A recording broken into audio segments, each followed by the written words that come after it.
यहाँनिर कुनै ट्राफिकै चाहिँदैन है। सब आफूले आफ्नो रुल्स मान्ने हो।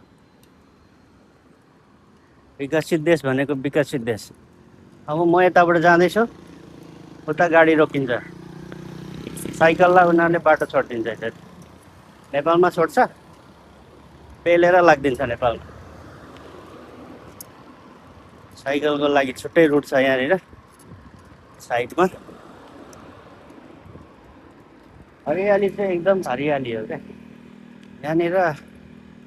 एउटा रुख रोप्नलाई लगभग नेपालको हिसाब गर्ने हो भने लगभग 80-90 हजार रुपियाँ एउटा रुख रोप्नलाई लाउँछ यहाँनिर। सब यो रोपेको रुख।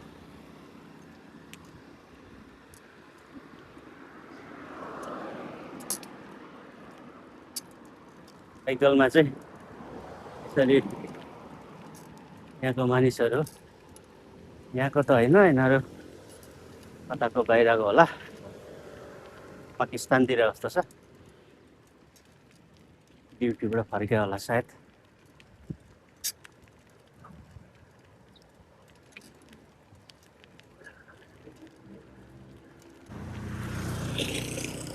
यो गाडीले हामीलाई पर्खिरहेछ। ट्राफिक नियम भनेको यसरी पालना हुन्छ क्या यहाँनिर।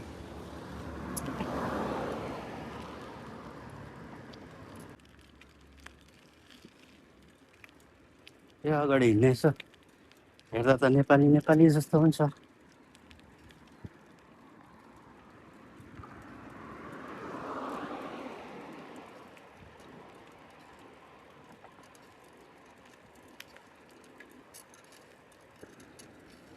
हो रहेछ यता। Hello sir. ए नेपाली हो?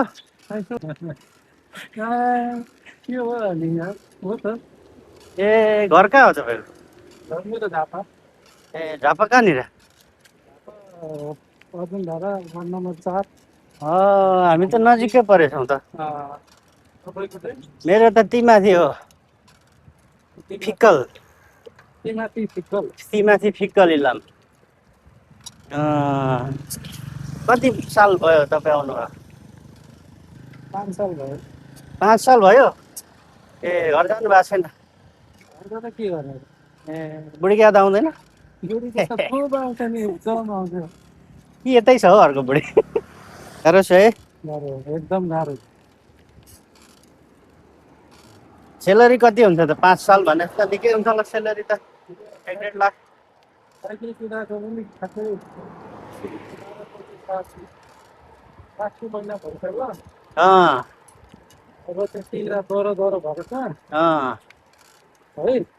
उमेर कति भयो त तपाईँको? 50 वर्षमा नि विदेशमा है अझै कमाइराख्नु भएको छ 1.5 लाख रुपियाँ। अनि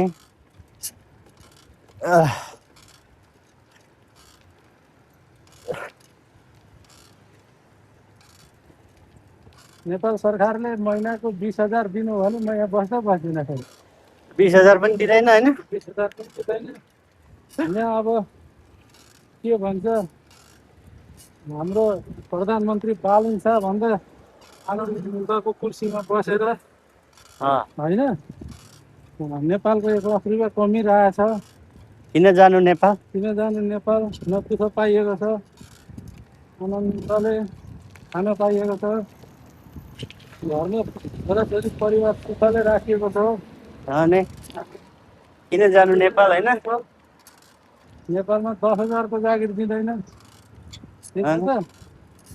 दिँदैन नि हो। 10,000 को जागिर पाउन गाह्रो छ नेपालमा।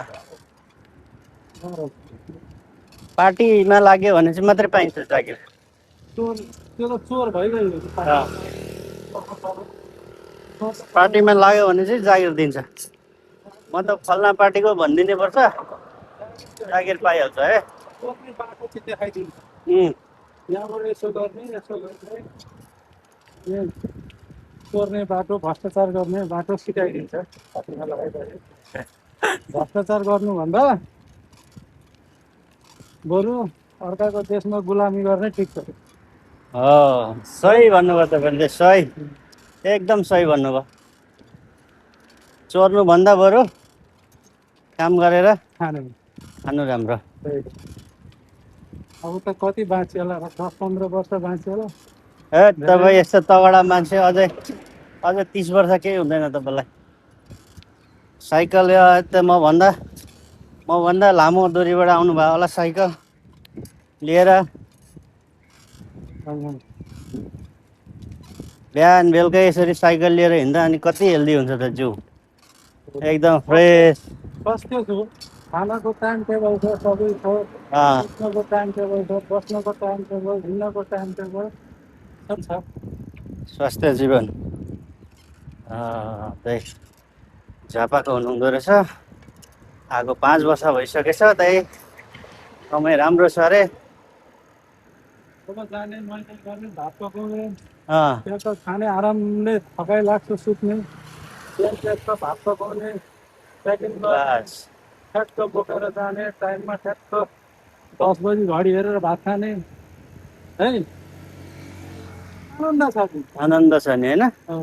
सरकारी जागिरै नै छ नि सरकारी चाहिने यति सुविधा छ कहाँ हुन्छ र अब लाइसेन्स छैन लाइसेन्स भए मोटरसाइकल किनिन्छ हो गाडी किनिन्छ यहाँ गाडी किन्न फेरि यहाँनिर सस्तो छ विकास कहिले होला यस्तो विकास सपना देखेको छ यता पनातीले पनि देख्दैन यस्तो विकास त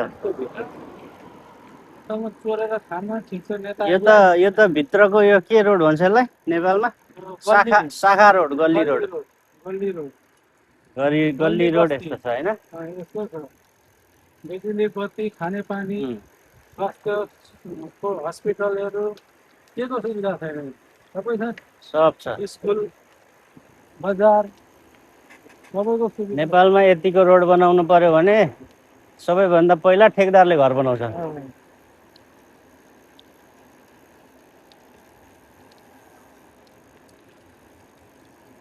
यहाँ रहेछ एक्सर्साइज गर्ने ठाउँ है यहाँ गर्ने हो क्या एक्सर्साइज नेपाल त नेता चोर भएर बिग्रेको देश हो नि त हो नेता खै त सबै पार्टीका फेरि सबै नेता उस्तै चोर्ने रहेछन् यो राप्रपा माओवादी रासपा सब चोरै मात्रै सब चोर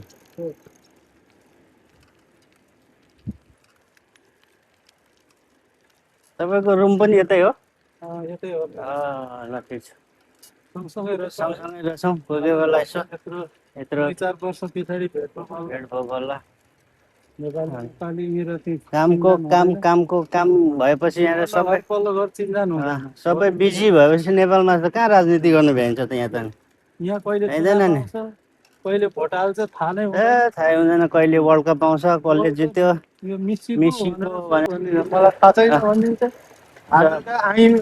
नेपालका आइमीहरू ड्रेस लाएर स्कुलमा छालाको टोपीलाई पाउनु केही छैन स्कुलको नानीहरू सुधा घुमाइरहेछन् होइन झन्डा लगाएर न त्यसले चिनोस् तेरो बिग्रेन नेपालमा